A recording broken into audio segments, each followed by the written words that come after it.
When Elias Reddick started packing his cabin walls with woven alder switches, the whole mica camp decided he had gone soft in the head. In Black Alder Notch, a hard little mining settlement in western Maine, men trusted plank, nails, stone footings, and iron stoves that glowed red in the dark. If a winter house was failing, their answer was always the same: heavier lumber, tighter chinking, more fire, more wood. Elias offered them none of that. He stripped the inside skin off his cabin and began weaving green alder rods between the studs, as if he were making a giant trap instead of a home.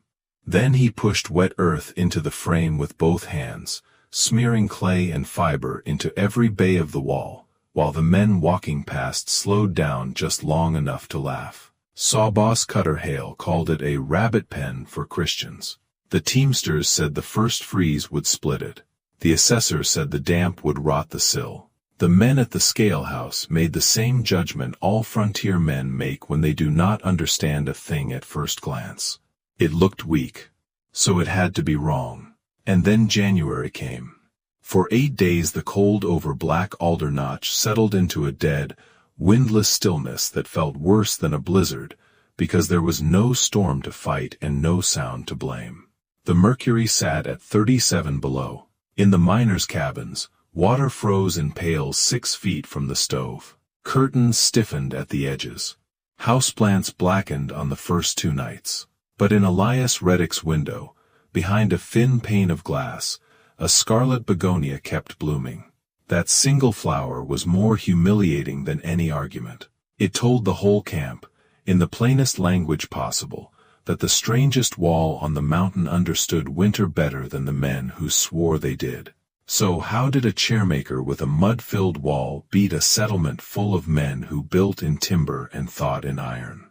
The answer begins with a first winter so cold it nearly destroyed his mother. Elias Reddick was not a miner, and that mattered more than the camp liked to admit. Before he ever came to Black Alder Notch, he had spent 15 years in a river town making ladder-back chairs, hurdle gates, and woven seats. His hands knew how wood behaved when it was forced to bend but not break. He knew the exact moment alder stopped resisting steam and started obeying it. He knew what happened when a frame was rigid in the wrong place and hollow in the wrong place. He knew that tension could hold a thing tighter than brute thickness if you understood where the force wanted to travel. A pale burn scar climbed the inside of his right forearm from a steam box accident in his chair shop years earlier. Whenever he noticed another man looking at it, he tugged his sleeve down without thinking. In a mining camp, a scar from steam and wood looked like the wrong kind of history. He had come to the ridge for one reason only: his mother, Honor. Honor Reddick was 69 and nearly blind. Cataracts had reduced the world to shape, glow, and shadow. She could find a window by the pull of light. She could find the stove by the heat on her face. But she could no longer trust her eyes with fine work, and the cold made everything worse. It stiffened her fingers first. Then it stole her balance. Then it settled into her bones, until even sitting still became exhausting. Their first winter in the camp had been a lesson in how a house could fail without ever collapsing. By mid-December, frost was blooming on the inside of the pantry boards before supper. The whale oil in the lamp thickened. The far corner of the room felt as cold as an unlit shed. The stove roared and ate cordwood with a beast's appetite, but the heat stayed near the iron and died before it reached the walls. Honor could feel that failure more clearly than Elias could see it. She would sit with one hand lifted from her lap, palm turned slightly outward, and say, "There, the cold is moving." And she was right. He began to notice it everywhere after she named it. The slow drop of cold along the inner planks. The strange draftless chill that seemed to spill down walls on nights when the air outside was perfectly still. The way the room could feel hot on one side of his body and winter dead on the other. That was when Honor gave him the memory he needed. Years earlier, after a lambing shed on their old property had half burned and then half frozen, She had rebuilt one interior wall herself with alder switches, clay, flax tow, and chopped marsh hay. She had not done it to be clever. She had done it because it was what she had, and because the ewes needed shelter before nightfall. But that patched wall had held a soft, even warmth the rest of the shed never had. No sharp drafts, no freezing corners, no wild heat swings. Elias had been young then, but he remembered the feel of that room. He remembered the air. Now Honor, almost blind, remembered it better than he did. She could not explain it with science. She explained it with touch. The heat stayed put, she told him. It quit running away. That was the real problem. Not the cracks the miners stuffed with moss. Not the doors they blamed. Not even the outer planks. The real thief was inside the wall itself. A standard cabin on the ridge was timber-framed and hollow between the inner boards and outer sheathing. To the men in camp, that empty cavity seemed useful. A buffer. A break between indoors and out. But the air in that space did not stay still. The air against the cold outer boards would chill, grow heavier, and sink. At the bottom of the wall it slid inward, stole heat from the warm interior side, then rose again. Top it leaned back into the cold skin of the house and started over. A silent wheel, a hidden conveyor, a constant loop carrying warmth out of the room and cold back in. The hotter the stove burned, the faster that wheel could run. The camp thought it was fighting gaps. Elias realized it was fighting motion. Once he understood that, the rest of the work stopped looking strange and started looking inevitable. In late August, when the nights sharpened but the ground had not yet gone hard, Elias tore his cabin open. Men walking down from the cut saw the interior boards stacked outside and stopped in the road. "You'll never close that up before snow," one of them said. Cutter Hale did not even slow down. He glanced at the stripped frame and said, "He's burying himself in mud." Elias kept working. He cut alder from a wet run below the ridge, choosing straight young rods that would bend clean and hold spring. He bundled them by thickness. He set a black kettle over a fire near the door to steam the stubborn pieces, and when each rod softened he pressed it into place between the studs. The wall began as structure. Then it became weave. Thicker rods locked the bay. Finer rods crossed them. Each space that had once been hollow started filling with a springy lattice dense enough to catch a fist. Honor sat nearby on a straight chair, her clouded eyes turned toward the sound of his hands. She sorted rods by touch. This one will split. This one is still too green. This one has the right bend. He trusted her fingers more than anyone else's sight. By the third week of September, the whole cabin interior looked like the inside of a giant basket. That was when the ridicule sharpened. The teamster Boone leaned on the woodpile one evening and gave him the practical warning. The clay would crack. The damp would sour the sill. The whole thing would slump out of the wall by spring thaw.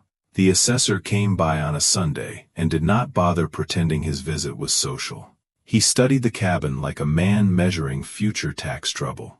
Cutter Hale delivered the hardest verdict at the scale house in front of a half-dozen listeners. "Twigs and mud belong in a bake oven," he said. "Not in a Maine winter." Elias answered him once, and only once. "The empty space is the leak." That was all. He mixed the fill in a shallow pit beside the cabin.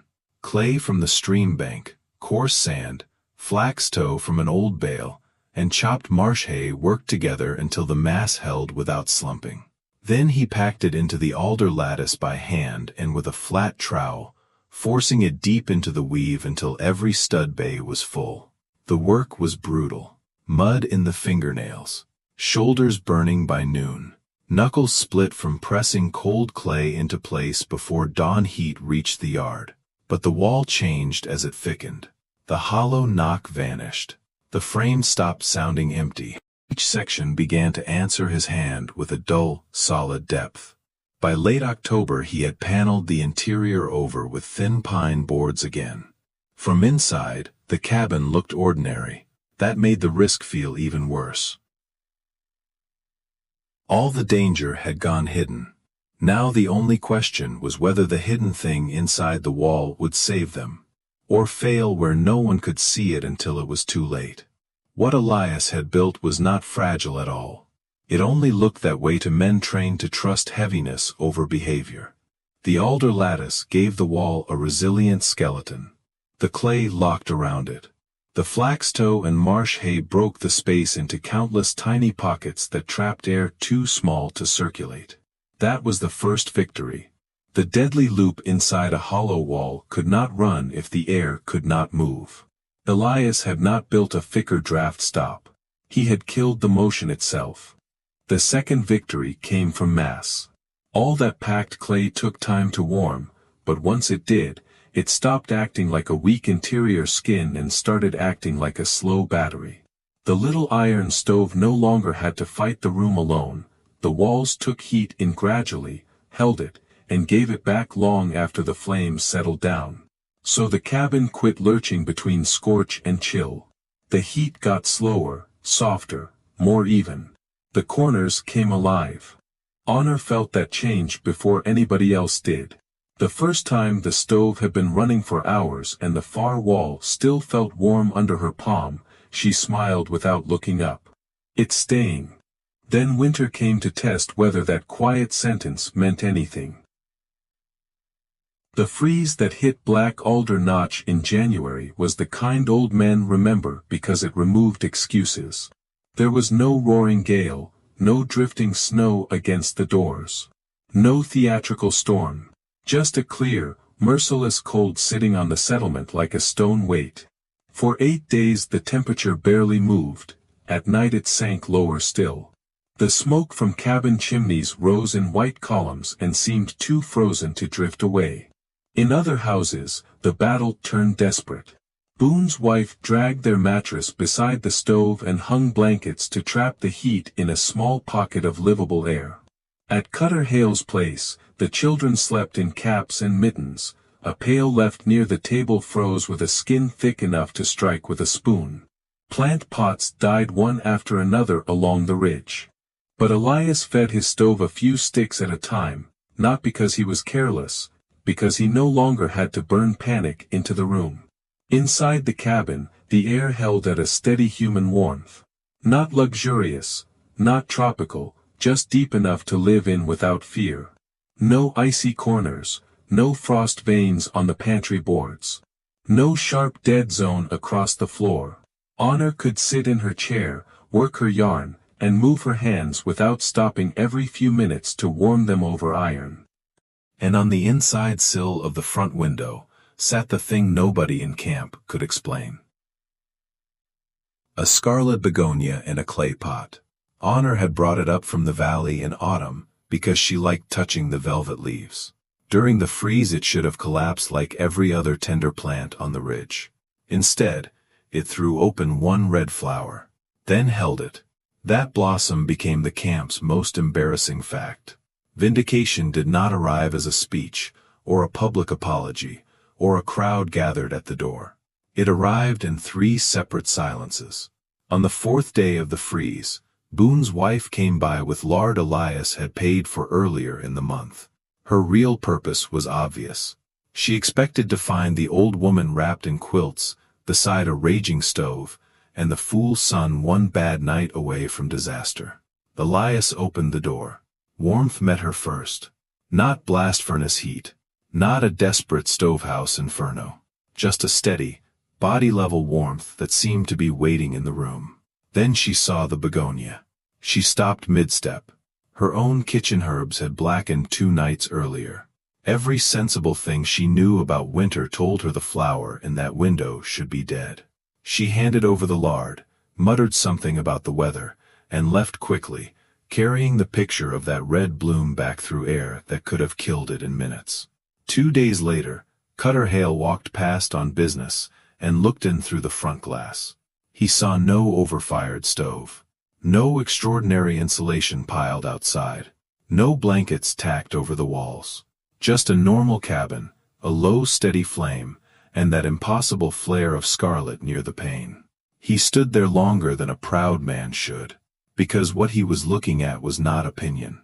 It was evidence. The twigs had not shrunk loose. The mud had not split apart. The wall had not turned into a sponge or a sieve. The thing he had mocked had defeated the thing he respected most in the world. A hard fact. The third witness was the assessor's daughter, Lena, sent with a paper for Elias to sign. She stepped inside half frozen, stared at the room, then placed her hand against the wall by the door. It felt warm. Not stove warm. Room warm. As if the cabin itself had learned how to hold life. Then she saw Honor in her chair, calm as a woman in early October, and the begonia burning red in the pale light from the window. "Is it always like this in here?" she whispered. Honor turned her head toward the voice. "No. Only since the wall began doing its share." That line traveled farther than any technical explanation could have. By the time the freeze broke, the camp understood something had happened, even if most of them still lacked the language to say what it was. Elias had not found a miracle. He had found the real battlefield. A practical correspondent for a rural homestead paper came through the district after hearing rumors of the warm cabin that burned less wood than anyone else on the ridge. He measured the wall thickness. He examined the interior for cracking. He asked how much fuel Elias had used during the January cold. He studied the alder lattice and the packed fill and listened as Elias explained the method the only way he really knew how, not with equations, with behavior. A wall fails when emptiness starts moving. A wall works when the heat has somewhere to rest. The correspondent wrote it up as a practical system, not a curiosity. By the following autumn, several outbuildings and 2 family cabins in neighboring townships were trying versions of the same packed wall shell. Men who would have laughed at the idea a year earlier were suddenly asking what fiber held best in clay and whether birch switches could stand in for alder. That is how frontier knowledge usually changes hands. Not when pride is argued down, when evidence gets too plain to ignore. Today, building science would explain Elias Reddick's success with cleaner terms. He stopped convective looping inside the wall. He trapped still air in tiny pockets. He added thermal mass that absorbed heat slowly and released it gently. He turned a hungry cabin into a stable envelope. But Elias never needed those words to save his mother. He only needed to remember what Honor had once built in an emergency, and to trust that touch-born knowledge long after other people had mistaken it for ignorance. That is the part of the story that matters most, not the flower by itself. Not the mockery. Not even the winter. What matters is that the answer did not come from the loudest man in camp or the man with the best tools for cutting stone. It came from a nearly blind woman who remembered how warmth behaved, and from a son willing to believe her memory over everyone else's certainty. Honor could not see the wall the way other people saw it.